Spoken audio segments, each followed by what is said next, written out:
Baik, minta perhatiannya. Assalamualaikum warahmatullahi wabarakatuh.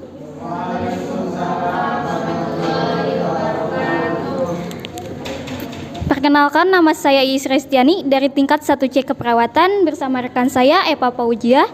Di sini saya akan memaparkan materi yang saya dapatkan.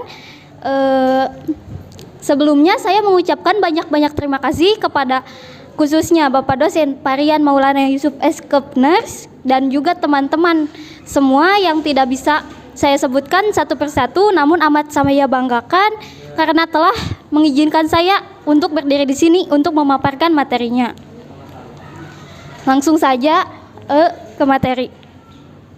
Nah, sebelumnya pasti teman-teman sudah tahu apa itu kelainan kongenital dari teman-teman saya sebelumnya. Tetapi mari kita simak bersama-sama kembali. Kelainan bawaan atau kelainan kongenital adalah kondisi tidak normal yang terjadi pada masa perkembangan janin. Kelainan ini dapat mempengaruhi fisik atau fungsi anggota tubuh anak sehingga menyebabkan cacat lahir. Pada banyak kasus, kelainan kongenital ini terjadi pada 3 bulan pertama saat bayi dalam kandungan, yaitu saat terbentuknya tubuh bayi di dalam kandungan. Nah, kelainan kongenital ini tidak berbahaya, tetapi ada juga yang berbahaya dan harus segera ditangani. Kemudian untuk kelainan kongenital ini juga dapat terdeteksi pada saat bayi dalam kandungan maupun saat dilahirkan. Tetapi ada juga yang baru bisa terdeteksi pada saat tumbuh kembang anak. Contoh kelainannya adalah gangguan pendengaran. Nah, di sini ada penyebab kelainan kongenital. Yang pertama ada faktor genetik.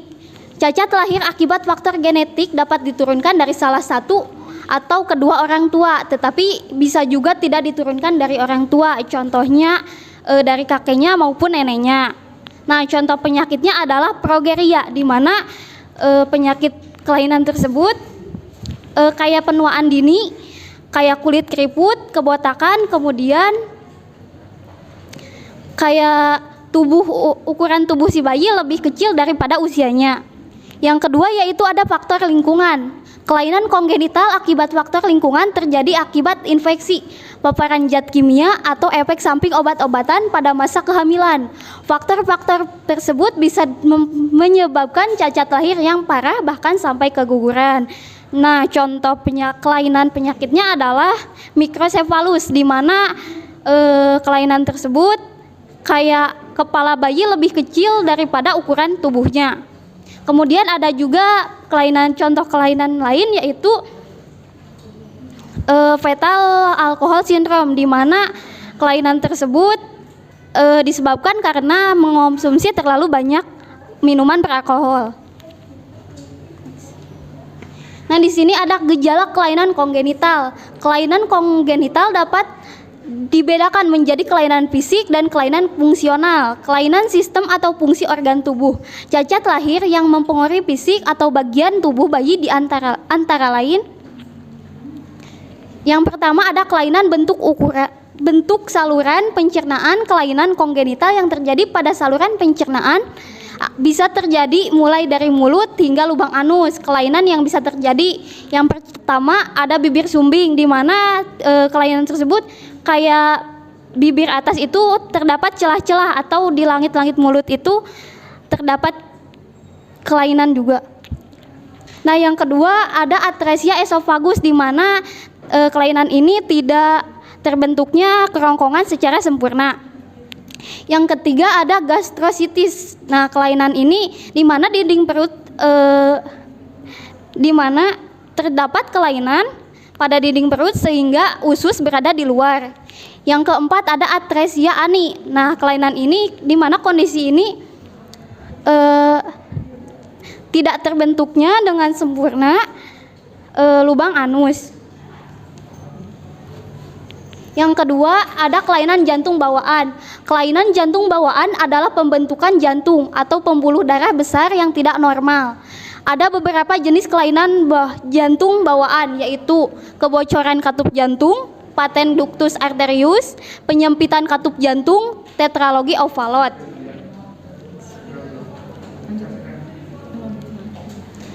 Yang ketiga ada kelainan bentuk tangan atau kaki.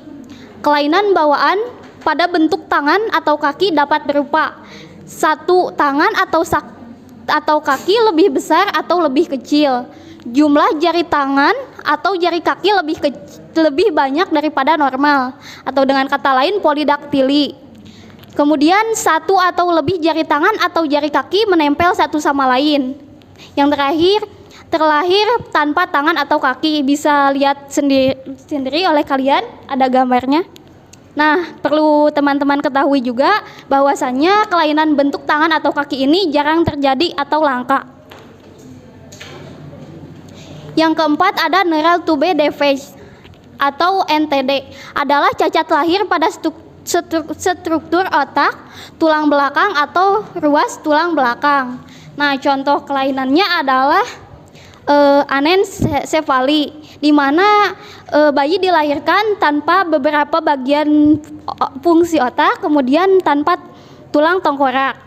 Sementara itu, bentuk kelainan fungsional antara lain kelainan fungsi otak dan saraf yang terkait dengan aspek intelektual, perilaku, bahasa, dan gerak tubuh. Kelainan yang membuat tubuh tidak mampu membuang zat kimia sisa metabolisme. Kelainan yang seringkali tidak terlihat saat lahir tetapi memburuk secara bertahap. Nah, di sini ada pencegahan kelainan kongenital. Kelainan kongenital ini dapat disebabkan oleh berbagai hal, dimulai dari faktor gizi sampai paparan zat berbahaya. Terdapat beberapa hal yang dapat dilakukan sang ibu untuk mencegah terjadinya kongenital ini. Yang pertama, ada diet yang baik selama masa reproduktif. Pastikan asupan yang cukup vitamin dan mineral seperti asam folat dan iodin. Hindari asupan yang berbahaya seperti alkohol. Yang kedua, hindari paparan zat berbahaya seperti logam berat dan pestisida. Jangan minum obat sembarangan selama kehamilan. Konsultasikan dulu terhadap dokter sebelum mengonsumsi obat-obatan. Yang ketiga, tingkatkan cakupan vaksinasi, khususnya vaksinasi terhadap virus rubella untuk anak-anak dan ibu. Dan yang terakhir ada kontrol rutin ke dokter untuk memantau perjalanan kandungan Anda atau seorang ibu, dan untuk juga screening antenatal seperti pemeriksaan darah dan USG. Screening serum ibu dapat digunakan untuk mendeteksi sindrom Down dan kelainan tabung saraf. USG dapat mendeteksi sindrom Down selama kehamilan trimester pertama dan berbagai kelainan fetus selama trimester kedua. Mungkin cukup sekian paparan dari saya, kurang lebihnya mohon maaf. Wabillahi taufiq wal hidayah. Wassalamualaikum warahmatullahi wabarakatuh.